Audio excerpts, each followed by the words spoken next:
Welcome to Highlighted, a Life Church midweek podcast. Here, we're on a journey to look for ways to make our sermons more practical in our everyday lives, and we want to inspire you to live out your faith every single day, not just on Sundays. In each episode, we highlight our sermons and our ministries to see how God is working in our church and through our community. And yes, as always, I'm joined with the great Pastor Joshua, who preached the best message. Oh, wait a second. No. It was one of the best messages I've heard in a while. Yeah, and I heard yours 2 weeks ago. Yeah. But we had just a phenomenal Sunday. We just wanted to say thank you to everyone who helped make Sunday happen. It was Pastor Appreciation Sunday, and man, I just felt so honored and appreciated. And I know you did. I know your families did. I know Pastor Baba and Pastor Sarah, they did too. So just, again, from the bottom of our hearts, thank you for being a part of the Life family, right? Not just showing up on Sundays and leaving right away. Yeah. But really being a family, really being a community together. And man, thank you so much. But because of Pastor Appreciation Sunday, we had Pastor Adam Pelfrey, who is a dear friend of ours, a dear friend of the church, a dear friend of the podcast, and everything. We should have had him on, honestly, but it would have been great, but we didn't think of that. Yeah, what are you going to do? But he brought a phenomenal word that wasn't really traditional to Pastor's Appreciation Sunday, but man, was it phenomenal. It was so good, and I felt like it was so practical, and it was just, I feel like it just fits in our current series too, about, just living the life that other people want to live. And I just feel like, it wasn't on the Sermon on the Mount, but I feel like if there was going to be any sermon in that series that wasn't on the Sermon on the Mount, that was the one to be in there. But it felt like last week where we talked about it's a really simple concept. It's a really practical thing to do, but a lot of times, especially as people that have grown up in church or people that have been doing this for a long time, we kind of forget to do, and we kind of look at our lives and we don't quite see the little things that we need to work on. And I just, the beach ball analogy, and just like, if you missed it, right? If you missed Sunday, go back and watch it, go back and listen to it. It was just a phenomenal word, and Yeah, I agree. And so, Pastor Adam is, like Paul said, a friend, but also he is our network youth director. He is over all of the youth and Christian education in our network. And what a phenomenal message. Like you said, and I kind of like this. So Pastor Adam, if you happen to be listening, please understand this is a compliment. This is a good thing. This is a good thing. Pastor Appreciation sermons are kind of weird to me, and like I get them and I understand why we do them, and I understand that. But like to have a Pastor Appreciation Sunday where the message was so practical to people in general, not just be like, hey, honor your leaders. No. This was listen, we serve a God who, when we drop the ball, right, when we mess up, he doesn't make us go back to the beginning of everything and start all over again. And I loved the analogy. I thought it was phenomenal. In fact, Pastor Adam, his wife Christy, and their kids came and hung out with us at the house on Sunday after service and the dinner and all that stuff. And we were just talking about it. And man, like I was convicted and encouraged, because I've been in Peter's shoes, where I've had the mountaintop experience, right? Where I've said the right thing, I've done the right thing, it's about to be amazing, and then I mess up. And I feel like when I mess up in those moments, that, gosh, how could you be so boneheaded? How could you be so silly to do this thing? And yet it's like Jesus says, yeah, let's move on. Right? You messed up. Okay? And he maybe there's a lesson that he can teach me from that moment, or something that I can learn. And I love, because he does teach Peter a lesson. It's a hard one, right? For Jesus to call you to go from being like, dude, you had the greatest moment in the history of moments with the Savior of the world.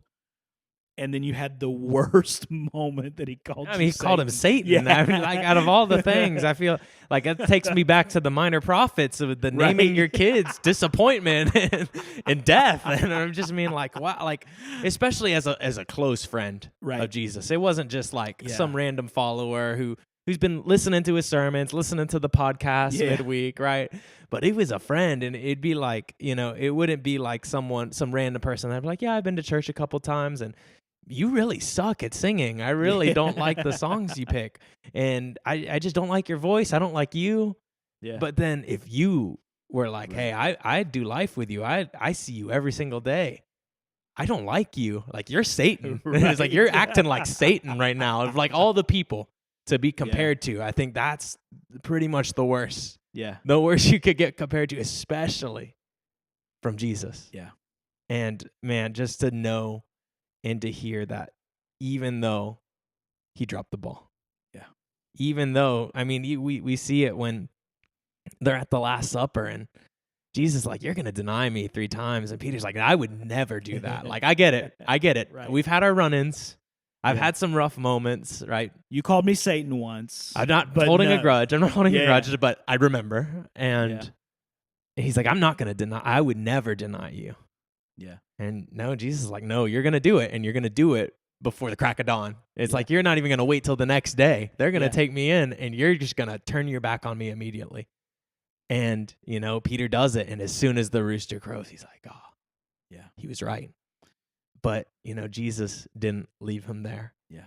And it's like Pastor Adam said, right? We drop the ball so many times, especially when we're not the best, right? He said, I'm not the best volleyball player. I'm kind of the weak link in the family. And a lot of times I think as Christians, we like to look at ourselves, well, I've been a Christian for this amount of time, so I'm not a weak link. Versus I've been a Christian for 2 years, and I guess I could be a weak link, but I've been serving the Lord for 25 years. I'm 24 years old. I don't know how I've been doing that. But we look at our lives and like, man, I grew up in church. I know this book inside and out. I know the right things to say, but we still drop the ball. Yeah. And it's because we're imperfect. It's because sin entered the world, and it's like ultimately it has nothing to do with us. Like, we're gonna drop the ball. We are imperfect people, and we can do our best to not. But it's going to happen. We're going to hurt someone that we love. We're going to say the wrong thing. We're going to handle a situation poorly. And no matter how you look at your life, there's going to be moments where you just mess up. Yeah. And you feel like maybe the world's abandoned you. Maybe the family that you have has abandoned you. Your friends have abandoned you. Your job or your career or whatever your circumstances. There's these moments that you just feel alone and forgotten and forsaken. But we have a God who picks up the ball. And he hands it back to us, and he says, "It's okay. Yeah, let's keep going. Like, you don't have to start over. And like, just because you've walked through this doesn't mean you have to keep walking through this over and over again. But there's freedom and there's redemption on the other end of it. You just have to choose to trust me." Yeah.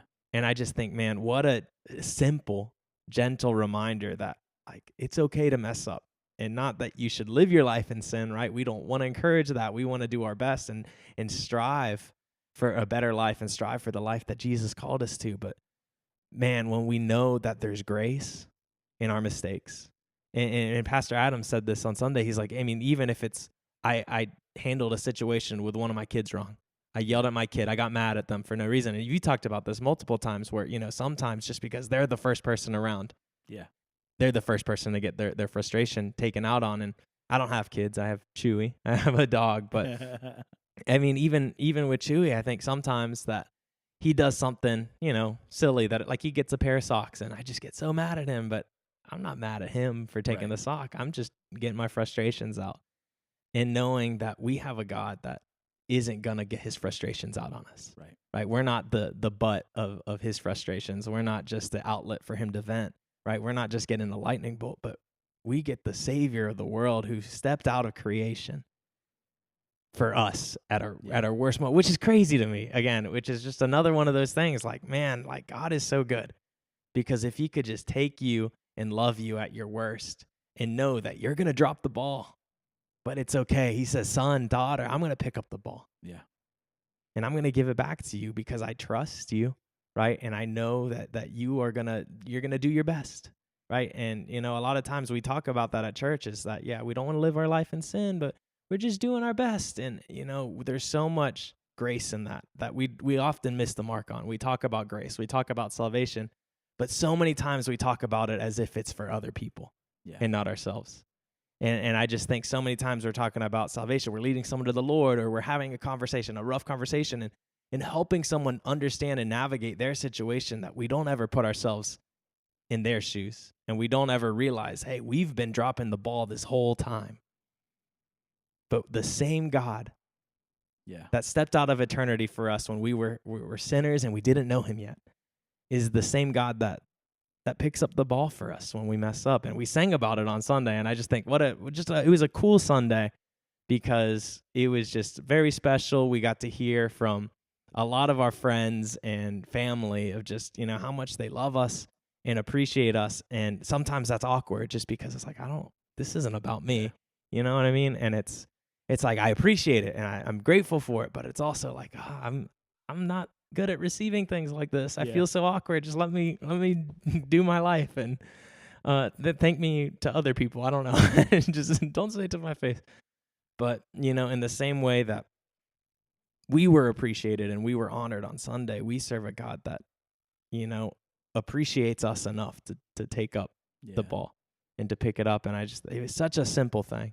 Well, I love the analogy because you can take it even deeper, right? Like I used to say this all the time, and I probably don't say it enough anymore, that God is not sitting on the rings of Saturn waiting to zap us with a lightning bolt, right? He wants to be a part of our lives. He wants to be in the everyday and in what we consider the kind of mundane life that we live and the day-to-day pieces of what we do, and that he's not just waiting for us to mess up, right? We're not talking about the Greek god Zeus or we're talking about something different, and sometimes our mindset gets really kind of jaded towards God in those moments. And what I loved about the analogy, and if you haven't watched the message or you weren't here on Sunday, you need to go watch it, because the analogy, the illustration that Pastor Adam used is incredible, because it's not just about the fact that God will, if we drop the ball, that he'll pick it up and start going from where we left off. It's that God's just hitting the ball back and forth with us. Like I have 3 kids, and a 17-year-old and 2 14-year-olds. And the truth is, if there's a balloon in our house, all of us are trying to keep it up off the ground. And then you go, no hands. Yeah, and you start using right. your feet. And then we're doing it, and we're hitting it back and forth, and we're doing all these things. And I remember when they were younger, we started playing that game, and it's funny because it just happens. You don't even really set out to do it; it just happens.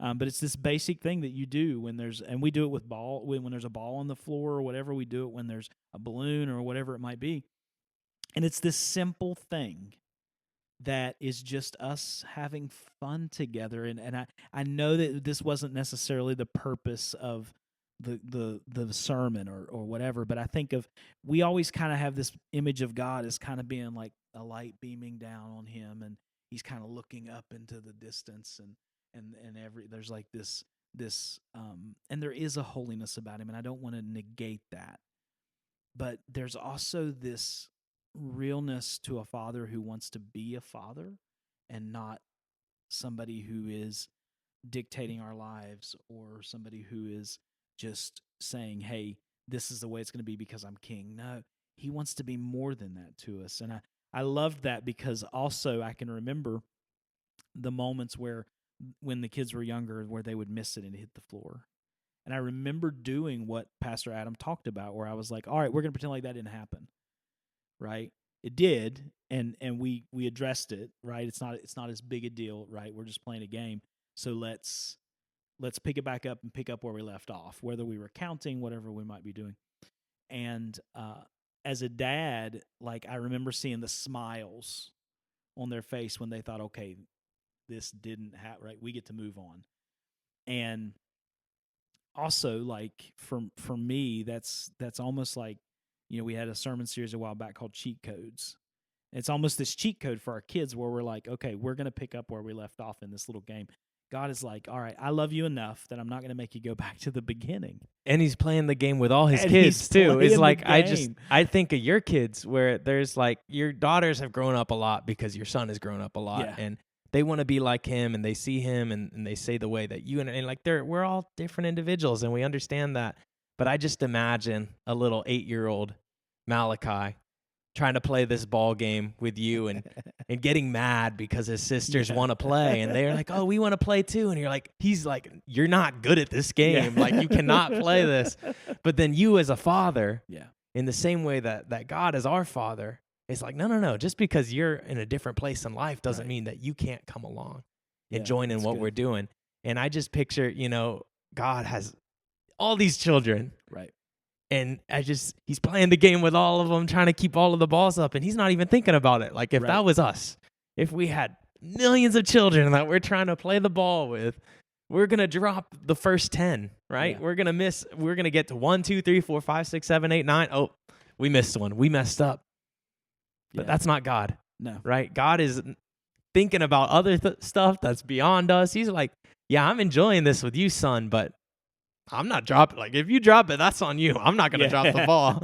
And I just picture all these different kids in just different walks of life with different experiences, with different problems, with different viewpoints, and some of them that aren't quite ready to play the game. Yeah.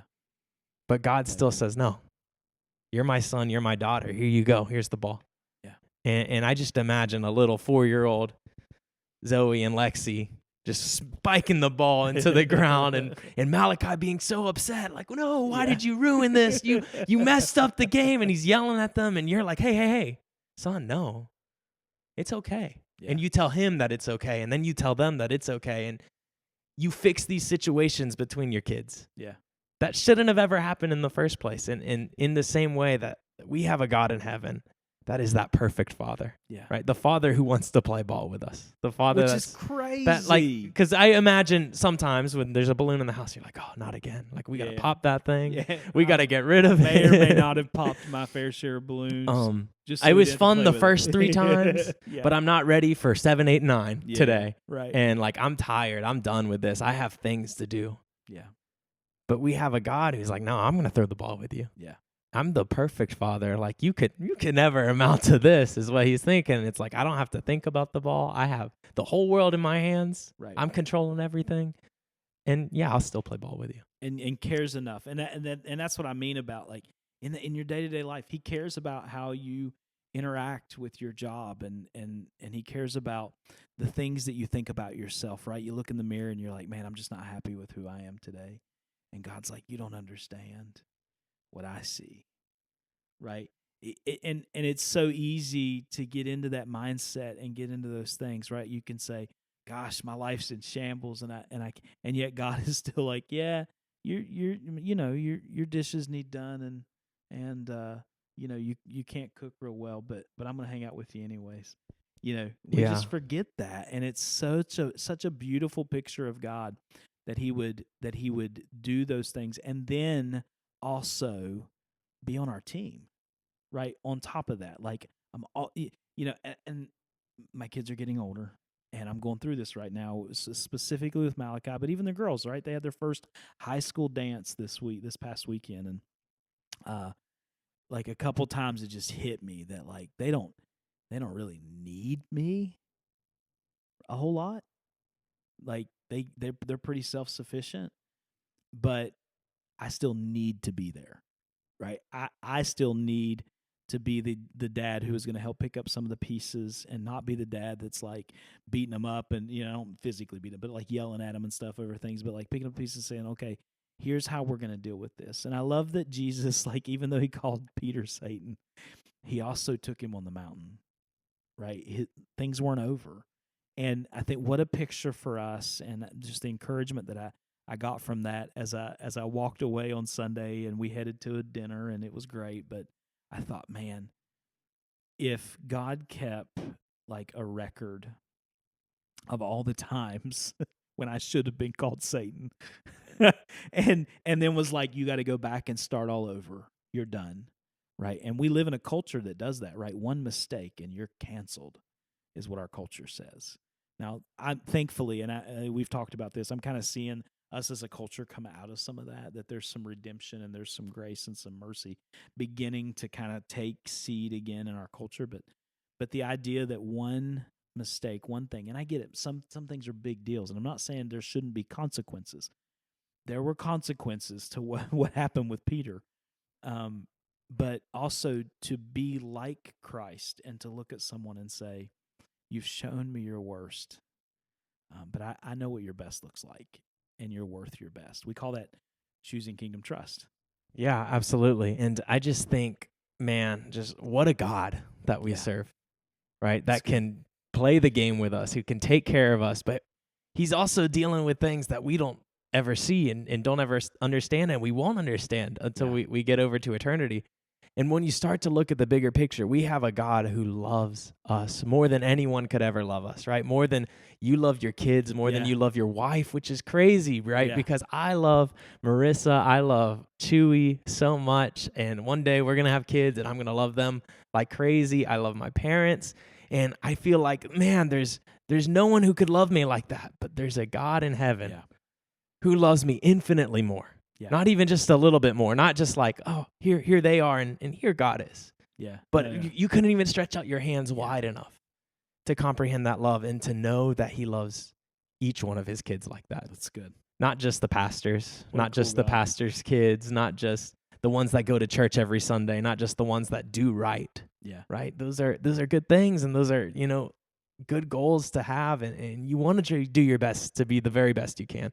Right. And I feel like even in a secular environment, even in our world, in our culture, everyone is striving to do their best. Right. It's all about the next job, the next promotion, the next big thing. But we serve a God that says, like, hey, I want the very best for you. I see the very best in you. And I'm going to love you whether you're there or whether you're down here. It's good. And just knowing that he's not just like that with me. He's like that with you. He's like that with my wife. He's like that with my worst enemy, with my neighbor, even the with people my friend. we think don't deserve it. Exactly. And that's what our series is all about. And that's why I just felt like, man, if any break that we could take in the series, especially right after you preached that first Sunday on the series, and I was like, let's just skip these next 2 weeks. Like, we don't need Pastor Appreciation Sunday. We don't need Speed the Light Sunday. Let's just go, because I'm ready to go. But for this sermon to just fit perfectly into that idea that we have a God that just wants us to look at him and to love him and to do our very best to live our life with him. Yeah. And no matter what, he's going to keep on loving us. Man, what a blessing. What a testament of God's faithfulness, and just an honor to get to walk beside him and to know that, we mess up. Yeah, we fall short, but there's grace. Yeah. And there's love that we can never comprehend. And I just want to encourage you right now, if you're sitting there at home thinking, man, I'm not good enough, right? I've been trying to go to church. I've been trying to get my life right, and I want to commit to Christ, but I'm not good enough. Know that we have a Father in heaven who doesn't care if you're 8 years old, 4 years old, 2 months old. He wants to give you the ball. Yeah. And he wants to stretch out his arms, and he wants to embrace you. And man, if you are wanting to take that next step, don't hesitate, right? Don't hesitate. If you don't have anyone to call, if you don't have anyone to talk to, please call the church, comment something or message us and get a hold of us, or just show up on Sunday and say, hey, I don't even go here. I don't even know you, but I just feel this stirring in my heart that God wants to know me, and I've been running away from it for too long. Man, just come and just let someone know. Yeah. Right? Because there's so much freedom when we choose to walk in Christ and know that he has a plan for us and a path set out for us so much greater than anything we could ever hope for. And man, just what a sermon. I'm excited to jump back in on the saddle. We have Speed the Light Sunday. Yeah. This Sunday, it's going to be a great time. We're taking up a special Speed the Light offering. Pastor Baba is bringing, and not just pennies, nickels, dimes, and dollars, right? That's the kids. The students, they want that. The 5s, 10s, 20s, 50s. But no, seriously, it's going to be a great Sunday, and I just love Speed the Light. I love what they're doing all over the world and even close to home, right? Yeah, we have missionaries close to here that are getting impacted and blessed by Speed the Light. So know that, it's not just us sending money away, and it's not just us throwing money away, but this money is making an impact for the gospel of Jesus. And it's going to be an exciting Sunday. It's going to be an exciting month as we return to our series. And as always, we love you, and we can't wait to see you again soon.